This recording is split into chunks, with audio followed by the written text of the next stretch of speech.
అధ్యక్ష కేటీఆర్ గారు 10 years minister గా చేసిండు కానీ ఆ మాటలు ప్రతిసారి సత్యదూరమైనటువంటి మాటలు పెట్టి అబద్ధాలను ఊరంతా ప్రచారం చేసుకోవాలనేదే వాళ్ళ కాన్సెప్ట్. ఇవాళ మేము మహిళలకు ఒక లక్ష్యంతో పనిచేస్తున్నాం. 1 కోటి మంది మహిళల్ని కోటీశ్వరులను చేయాలనుకున్నాం. అరే ఇప్పటి వరకు టౌన్ లో రూరల్ లో 57,000 కోట్ల రూపాయలు వాళ్లకు బ్యాంకుల ద్వారా స్త్రీనిధి ద్వారా ఇవ్వడం జరిగింది. మీ లెక్క మేము రెండోసారి అధికారానికి వచ్చినాక 1 రూపాయి కూడా మీరు మహిళలై వడ్డీ లేని రుణాలు ఇవ్వలేదు. పైగా 3,000 కోట్ల రూపాయలు వాళ్ళ మీద భారం పెట్టిపోయినరు. మేము ఈ 6 నెలలకు ఒకసారి 3 నెలలకు ఒకసారి వాళ్ళ ఇచ్చిన ఇప్పటి వరకు దాదాపుగా 1121 కోటి రూపాయలు 1121 కోట్ల రూపాయలు వాళ్ళ వడ్డీ డబ్బులను అంటే వాళ్ళ వడ్డీని పే చేయడం జరిగింది. మేము ఎగ్గొట్టలే అధ్యక్ష, చేస్తా ఉన్నాం.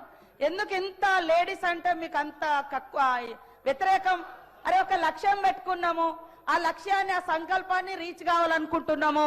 మేము ఇవాళ మీరు మూతేసినటువంటి శిల్పారామం దగ్గర 106 షాప్స్ మహిళలకు వివిధ గ్రామాల నుంచి ఉత్పత్తి చేసినటువంటి వాళ్లకు మార్కెట్ సౌకర్యం కల్పించినాం. మీరు ఫ్రీ బస్సు పెడితే కూడా దాని మీద అనేక రకాల సెటైర్లు, తప్పుడు ప్రచారాలు, తప్పుడు వీడియోలను చిత్రీకరించడం, ఇవన్నీ కూడా అది మీ వంతు. ఇది తప్పు, ఇది సరైంది కాదు. తరతరాల అణిచివేత నుంచి ఆత్మ గౌరవంతో, అస్తిత్వంతో, ఆత్మవిశ్వాసంతో ముందుకొస్తున్నటువంటి ఆడవాళ్ల వెంట సపోర్ట్ గా ఉండండి, సహకరించండి. అది నిర్ణయాధికారంలో కావచ్చు, కుటుంబ అధికారంలో కావచ్చు, రాజకీయ అధికారంలో కావచ్చు. నేను చెప్తాను అధ్యక్ష, ఒక ఉదాహరణ. మొన్న మా దగ్గర మేడారం అయింది. మేము వాళ్ళకు 6 కోట్ల రూపాయలతోటి 565 మందికి షాప్స్ పెట్టించినాం. మొత్తం వాళ్ళు with in few days, just 10 days నుంచి 15 days లో 3,33 లక్షల రూపాయలు అదనంగా వాళ్ళు సంపాదించుకోవడం జరిగింది. టోటల్ వాళ్ళ ఇన్కమ్ ఎంత అంటే మేము 6 కోట్లు పెడితే 9,33 లక్షల రూపాయలు వాళ్ళకి ఇన్కమ్ వచ్చింది అధ్యక్ష. ఒక అక్క రోడ్డు మీద మేడారం పోయే వాళ్లకు ఒక 50,000 ఇస్తామే టీ కొట్టు పెట్టుకుంది. ఆమె రోజుకు 5,000 సంపాదిస్తుంది.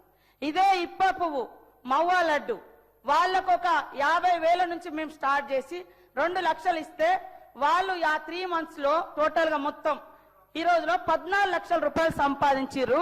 ఫ్యూ డేస్ లో 1 week 15 days లో 5 లక్షల రూపాయలు సంపాదించారు అధ్యక్ష. ఇదొక మారుమూల అటవీ ప్రాంతాల నుంచి వచ్చి జరుగుతున్నటువంటి వ్యవస్థ. దాన్ని బట్టి మేము వాళ్ళందరికీ ఒక నమ్మకం ఇస్తున్నాం. మీరు ఇట్లా చేసుకోండి, ఈ రకంగా బ్యాంక్ లింకేజ్ ఇస్తాం, దాంట్లో ఇంతవరకు మాఫీ చేస్తున్నాం. ఇది తప్ప అధ్యక్ష? ప్రతిసారి ఎగతాళి మాటలు, బస్సు పెడితే ఎగతాళి, వడ్డీ అంటే వడ్డీ లేని రుణాలంటే ఎగబోతా. మీరేం చేశారు మరి 10 ఏళ్ళు? ఇవాళ మీరు ఇన్ని మాటలు మాట్లాడుతున్నారు. కేటీఆర్ గారు మీరు మాట్లాడి అన్ని ఒక్కసారి మిమ్మల్ని మీరు ఆత్మ పరిశీలన చేసుకోండి. మీరు 10 ఏళ్లలో ఎన్ని ఇళ్ళు ఇచ్చారు? ధనిక రాష్ట్రం అని గొప్ప చెప్పారు కదా, మరి ఎందుకు పేదోళ్ళకి ఇల్లులు ఇవ్వలేదు? మరి ఎందుకు అందరికి ఉద్యోగాలు ఇవ్వలేదు? ఎందుకు దళితులకు భూములు పంచలేదు? మరి ఎందుకు మీరు అదే 2019 బడ్జెట్ లో 100 కోట్లు నిరుద్యోగ భృతి అని 100 కోట్ల రూపాయలు బడ్జెట్ లో కూడా యాడ్ చేశారు? మరి ఎందుకు ఇవ్వలేదు? ఎందుకు ఇవ్వలేదు అంటున్నా. చెప్పడానికి బాగానే ఉంది, మరి ఎందుకు చేయలేదు? ఇవాళ మీరు చేయలేదు. మీరు చెప్పండి, ఆడవాళ్ళ అభయహస్తం డబ్బులను కూడా మీరు వాడుకున్నారు, ఎందుకు ఇవ్వలేదు? అప్పుడు వైఎస్ఆర్ గారి హయాంలో వాళ్ళు జమ చేసుకున్నారు, ఇయ్యలేదు. ఇప్పుడు మేము ఒక్కొక్కటి నెరవేర్చుకుంటూ వస్తున్నాం. మీరు ఏమంటారు? గ్యారంటీ ఒక్కటే అమలు చేయలే. అరే రైతు రుణమాఫీ మీరు ఎట్టే టైంలో రైతు రుణమాఫీ అన్నారు, 10 ఏళ్లలో కూడా కంప్లీట్ చేయలేకపోయారు. అవే కదా అట్లా మిగిలి ఉన్నాయి. ఇవాళ 0 బిల్ ఇస్తలేమా? 200 యూనిట్ల కరెంట్ ఇస్తలేమా? 4.5 లక్షల ఇల్లులు 4.5 లక్షల ఇల్లులు కూడా మరి గ్యారంటీలోనే కదా. ఏదైతే 6 గ్యారంటీలలో 4.5 లక్షల ఇల్లులు కూడా ఉంది, 5 లక్షల ఇల్లు. మరి మీరు ఎన్ని ఇల్లు ఇచ్చారు 10 ఏళ్లలో చెప్పండి. ఇవాళ మీరు ఇవ్వకుండా మీరు ఎంతసేపు బదనం ఇది బంద్ చేయండి. ముఖ్యంగా ఆడల పట్ల, అది మీ కుటుంబ సభ్యులైనా బయట మాలాంటి అక్క చెల్లెలైనా ఎదగనివ్వండి అని మేము మాట్లాడు. ఆడళ్ళ మీద నిష్ఠూరాలు ఎందుకు? ఆడళ్ళ బస్సుల మీద నిష్ఠూరాలు ఎందుకు? ఆడళ్ళ వడ్డీ లేని రుణాల మీద నిష్ఠూరాలు ఎందుకు? కాబట్టి ఈ రోజు మీరు చేసినటువంటి అప్పుల కుప్ప మూలంగానే ఈ రోజు ఈ ప్రభుత్వం అనుకున్న నిర్ణయాలను ఇంకా కంప్లీట్ చేయలేకపోయినాం.